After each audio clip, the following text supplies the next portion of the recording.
प्रिय मित्रांनो, आज 31 मे 2024 मरिया अलिशबेला भेटते हा सण आपण साजरा करतो।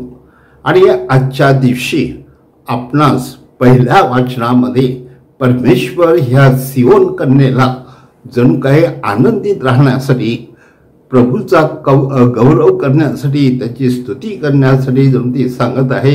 कारण हा परमेश्वर तिच्या मागे खंबीर उभा आहे, तो तिचं सर्व वाईटापासून रक्षण करणार आहे आणि परमेश्वर तिच्या बाबतीत आनंदी खुश आहे, कारण ती खरोखर परमेश्वराच्या इच्छेप्रमाणे जगत आहे।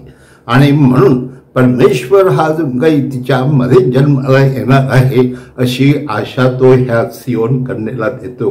ही सियोन कन्ये जरी त्यावेळेला पवित्र मरिया नव्हती तरी देखील तिच्याविषयीचं भाग्य ह्या सफरण्या ह्या संदेशाने आपल्याला केलेलं आहे असं आपल्याला दिसून येतं। म्हणून आजच्या दिवशी आपण पवित्र मरियेचा गौरव करूया आणि तिच्याप्रमाणे आपण देखील परमेश्वराच्या इच्छेप्रमाणे राहून परमेश्वर आपलं देखील सर्व वाईटापासून संरक्षण करून परमेश्वर आपल्याला धन्य धन्य करीत आहे। म्हणूनच आजच्या दिवशी आपण पाहतो की पवित्र मरिया जेव्हा अलिशबेकडे जाते त्यावेळेला हा अलिशबातला त्याबद्दल परमेश्वराचे आभार मानते आणि परमेश्वराला जणू काही ती सांगत आहे की तुझा पुत्र येशू ख्रिस्त हा जणू काही मला आज लाभलेला आहे, त्यामुळे माझ्या उदरातील बालकानं उडी मारलेली आहे।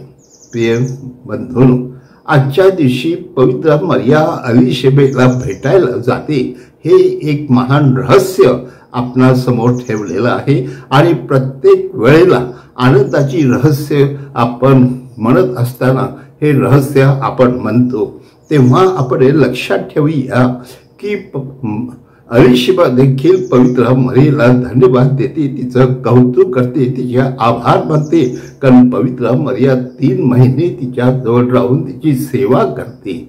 म्हणजेच गरजवंत, आजारी, दुखी, कष्टी ह्यांची सेवा करण्यासाठी जमगे परमेश्वर आपल्याला बोलावित आहे।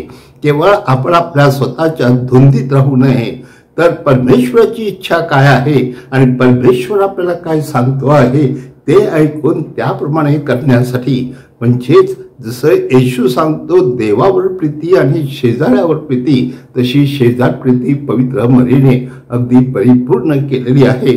म्हणून परमेश्वर तिच्या बाबतीत आनंदी आहे आणि आजच्या ह्या दिवशी पवित्र मरिया देखील परमेश्वराचा गौरव करते, त्याला धन्यवाद देते, कारण तो खरोखर क्रांतिकारक असा परमेश्वर आहे आणि त्या ठिकाणी त्याने राजकीय, सामाजिक आणि नैतिक अशी क्रांती कशी केलेली आहे हे देखील ती त्या स्तोत्रामध्ये आपल्याला दाखवत आहे। म्हणून पवित्र मरियेचा सन्मान करूया आणि पवित्र मरियेमध्ये जे गुण आहेत ते आपल्यामध्ये यावेत म्हणून आपण तिच्या मध्यस्थीने परमेश्वराची प्रार्थना करूया।